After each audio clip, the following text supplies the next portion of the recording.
સૌ પત્રકાર મિત્રો, માનનીય ભરતભાઈએ વાત કરી એ પ્રમાણે ગુજરાતની અંદર એક સુઆયોજિત ષડયંત્રના ભાગરૂપે એક પ્રકારનું કાવતરું ઘડી જીપીએસસીની મૌખિક પરીક્ષાઓ, જીપીએસસીની એક્ઝામમાં લેખિતમાં ખૂબ સારા ગુણ લાવનારા વિદ્યાર્થીઓને મૌખિકમાં કઈ રીતે પાડી દેવા, એનું આખું ગુજરાતની ભાજપ સરકારે નાગપુરથી વિચારધારા પ્રેરિત હોવાના કારણે એક ષડયંત્ર હાથ ધર્યું છે।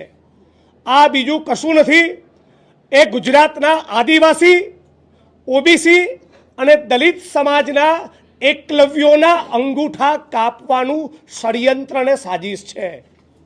ઓબીસી, આદિવાસી, દલિત સમાજના બાળકો 100માંથી 45 કુપોષિત, એટલે સ્પર્ધાની પરીક્ષામાં પહેલાં તો એ રીતે બહાર નીકળી જાય। ઓબીસી, આદિવાસી, દલિત સમાજના વિદ્યાર્થીઓ ક્યાં ભણે? સરકારી સ્કૂલોમાં। તો સિસ્ટમેટિકલી ગુજરાતમાં અને દેશમાં સરકારી સ્કૂલો બંધ કરો। ઓબીસી, આદિવાસી અને દલિત સમાજના વિદ્યાર્થીઓને મોંઘવારીના કારણે પહેલાં પણ ખાનગી શાળાઓ પોસાતી નહોતી। છેલ્લા 10 વર્ષમાં શિક્ષણનું જે પ્રમાણેનું વ્યાપારીકરણ અને બાજારીકરણ થયું ઓર મુશ્કેલ બન્યું છે। આદિવાસી, દલિત, ઓબીસી સમાજના વિદ્યાર્થીઓ ભૂલથી પણ પ્રાઇવેટ સ્કૂલોમાં ભણી શકતા નથી।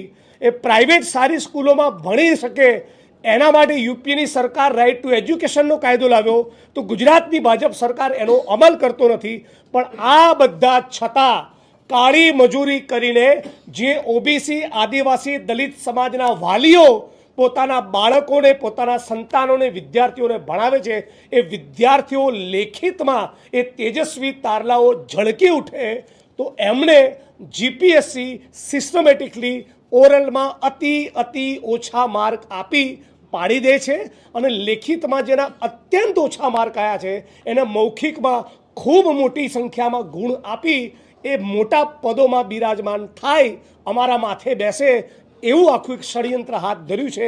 આની વિરુદ્ધમાં આજે ઓબીસી, આદિવાસી, દલિત સમાજના રાજકીય અને સામાજિક સૌ વડીલો, આગેવાનો, અગ્રણીઓ એકત્રિત થયા।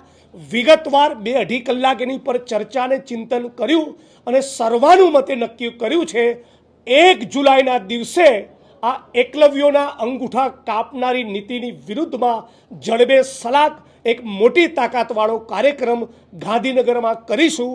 બને તો જીપીએસસીની કચેરીને તાળું મારવાનો પણ કોલ આપીશું, પણ હવે ગુજરાતમાં અમે એકલવ્યોના અંગૂઠા કાપવા દેવાના નથી। આ બાબતે આજે કૃતનિશ્ચય અને સંકલ્પબદ્ધ થયા છીએ।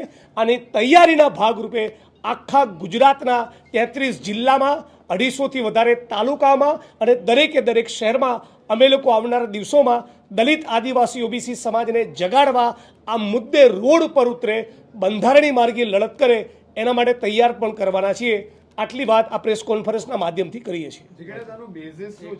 લાલજીભાઈ આ પૂર્વે બીજા કેટલાક મહત્વના મુદ્દાઓ રજૂ કરશે।